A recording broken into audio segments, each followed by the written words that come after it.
अबे आपल्या वावरात किती गाचाटा झाला बे, आले साफ करायला लावा लागते. नुकसान केलं बे वावराचं, तुम्ही काय करताय बे? अजय ना माहित असं मी अर्धी पिऊन झोपलो. अबे तुम्हाला अर्धी पिऊन साठी मी पैसे देतो का रखवाली करायसाठी बे? अजय मी 5 मिनिटात तिकडे जाऊन येतो, लवकर झाड कापून ठेवा तुम्ही. ठीक आहे. बे लय वेळ झाला, त्यांना पाहा लागते, त्यांनी काम करताय का नाही का. हॅलो बाबू, जेवण झालंय का?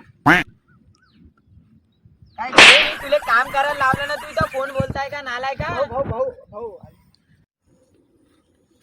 अबे तू काय करताय, मी तर झाक मारताय का बे? भाऊ काम सांगलेलं मी बघत आहो. कचरा यांनी मला दोघं डुबवून राहिले ना बे. कसं करायचं बे आमचं? भाऊ काम झालं. अबे एवढे लवकर? भाऊ सकाळपासून यार उपाशी आहो आम्ही यार. रात्री पाहिजे आम्हाला, ऍडव्हान्स पाहिजे. हा उद्या सकाळी हा जावा आता. नाही आम्हाला आता पाहिजे भाऊ, उद्यापासून कामावर नाही. अबे तुम्ही काय धमकी देऊन राहिले का? धमकी म्हणजे भाऊ आम्ही सकाळपासून आम्हाला रात्री पाहिजे थोडसा.